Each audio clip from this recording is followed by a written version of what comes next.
তো হচ্ছে এই লড়াই হচ্ছে দিল্লির বিরুদ্ধে লড়াই। নরেন্দ্র মোদীর নেতৃত্বে ভারতবর্ষে যে সরকার চলছে এটা একটা স্বৈরাচারী সরকার। এরা निर्वाचन प्राककाले বলেছিল हिंदुस्तान का पैसा जो बाहर में है विश्व बैंक में उस पैसा लाएंगे और हर हिंदुस्तान के अकाउंट में मैं दे दूंगा। इट हैज बीन प्रूव যেন এটা মিথ্যা কথা। তারপরে লকডাউন করলো 2020 24 মার্চ। আমার মালদা জেলার ডিডেন্ট টাইমে আই ওয়াজ এমএলএ এবং আমি জেলা কংগ্রেসের সভাপতি ছিলাম। মানে 1,45,000 মাইগ্রেন্ট লেবার মালদার 26টা রাজ্যে ছিল। ইনে ফাইন নাইটের মধ্যে তিনি ঘোষণা করে দিলেন, কোনো বিবেচনা নাই যে লোকগুলো বাড়ি আসবে টাসবে। মাইগ্রেন্ট লেবার লিস্যুরা আজকে গিয়ে ভারতবর্ষের মাটিতে বিভিন্ন রাজ্যে ছিল, সেই সময় তারা আক্রান্ত হলো, ক্ষতিগ্রস্ত হলো। নরেন্দ্র মোদীর সরকার তারা কিছু করে। 1, 2 আজকে পশ্চিমবাংলার মাটিতে আজকে এরা যেটা দেখতে পাচ্ছি ক্ষমতার কেন্দ্রীকরণের নাম করে আজকে শুধু মুখ্যমন্ত্রীকে অ্যারেস্ট করতে যাচ্ছে। কী ধরনের করে? ইন্ডিয়া জোট যারা করেছে তাদেরকে ভয় দেখানো হচ্ছে। নরেন্দ্র মোদী ভারতবর্ষের সমস্ত ক্ষমতাকে কুক্ষিগত করে তিনি আজকে যেটা কাজ করতে চাইছেন, ভারতবর্ষের অর্থকোষকে আজকে কিছু শিল্পপতির হাতে তুলে দিতে।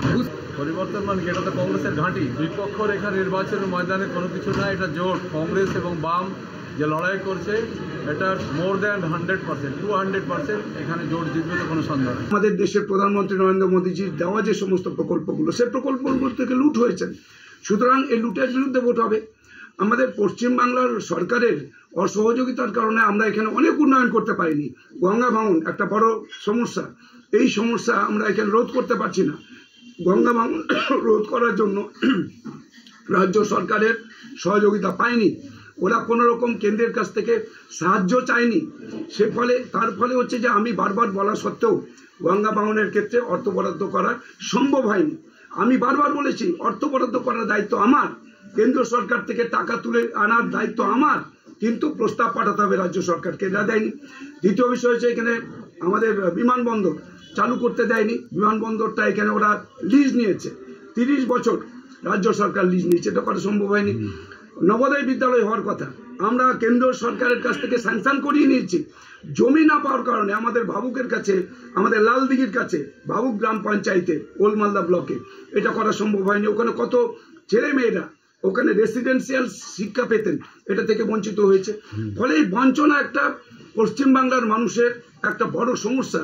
এটা শুধু আমাদের মালদা উত্তর লোকসভা কেন্দ্রে না, সারা বাংলাতেই একটা বঞ্চনার শিকার হচ্ছেন পশ্চিমবাংলার মানুষ। এটার বিরুদ্ধে মানুষ আজকে ভোট দেবে। জেতার ক্ষেত্রে এখানে আমি আগেই বলেছি মানুষই হচ্ছে দেবতুল্য ভোটার, যারা হচ্ছে আমাদের এখানে তারাই নির্ধারণ করেন, তারাই সিদ্ধান্ত গ্রহণ করেন। মানুষের যেভাবে যে আজকে আমাদের ভারতীয় জনতা পার্টির প্রোগ্রামগুলোতে তারা যেভাবে আসছেন এবং আমাদের সমস্ত দেবতুল্য আমাদের যে কার্যকর্তা আছেন, বুথ সভাপতি থেকে শুরু করে একদম জেলা নেতৃত্ব পর্যন্ত, তারা যেভাবে কাজ করছেন কার্যকর্তা পদাধিকারীরা, এবং মানুষের যেভাবে এখানে যেভাবে তাদের দেখছে ভারতীয় জনতা পার্টির প্রোগ্রামগুলোতে অংশগ্রহণ, ফলে এখানে জেতার ক্ষেত্রে তো মানুষই জবাব দিচ্ছেন এবং তাদের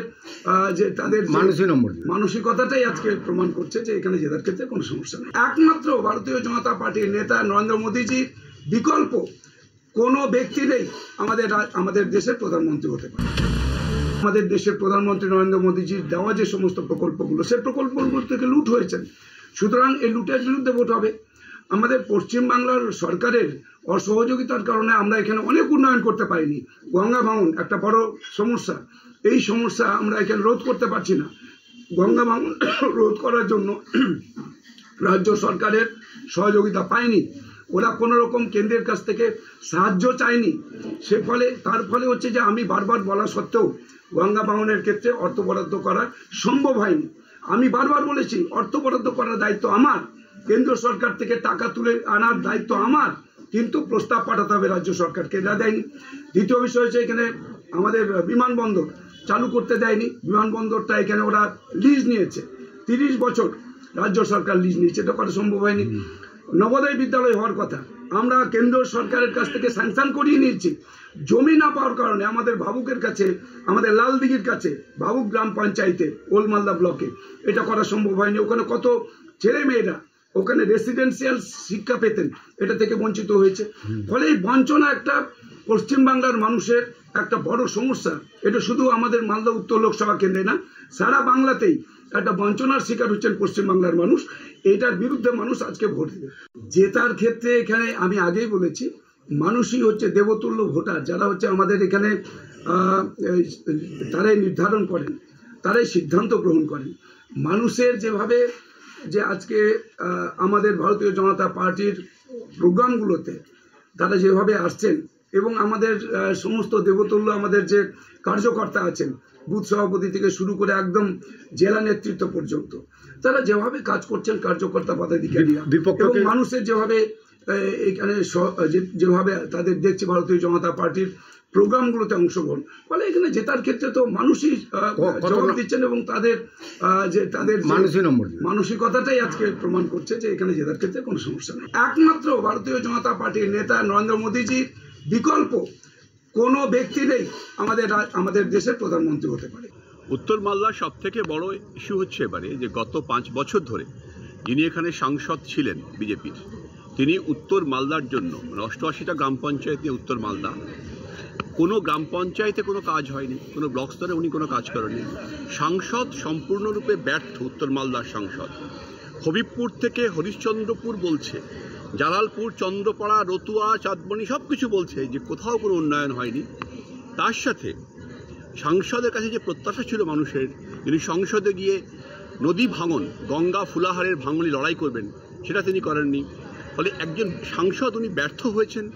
সাংসদের যে ব্যর্থতা, বিজেপি সাংসদের যে ব্যর্থতা, মানুষ কাজ চেয়েছিল সাংসদের কাছে, সেই ইস্যুতেই ভোটটা। মালদা উত্তরে 100% তৃণমূল কংগ্রেস জিতবেন, মমতা বন্দ্যোপাধ্যায় জিতবেন, অভিষেক বন্দ্যোপাধ্যায় জিতবেন, টিম তৃণমূল কংগ্রেস জিতবে। দেখুন, মানুষ ওনাকে কোনো নাম্বারই দিচ্ছে না, সুতরাং হবিবপুর থেকে হরিশ্চন্দ্রপুর মানুষ কোনো নাম্বার দিচ্ছে না, তো আমি কি বলতে পারি।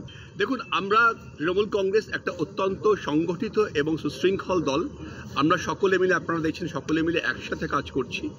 আমাদের টিম ঐক্যবদ্ধ, একদম গ্রাম পঞ্চায়েত স্তর থেকে উপর পর্যন্ত সবাই মিলে মিশে একসাথে কাজ করা হচ্ছে। নেতৃত্বাধীন এনডিএ গভর্নমেন্ট দিল্লি থেকে বিদায় হবে। এবার ভারতবর্ষে জমিদার মুক্ত ভারত হবে, জমিদারি মুক্ত ভারত হবে, এটা নিয়ে কোনো সন্দেহ নেই। এই বিজেপি ক্ষমতায় ফিরছে না, এই এনডিএ ক্ষমতায় ফিরছে না, নিশ্চিত থাকতে পারে না।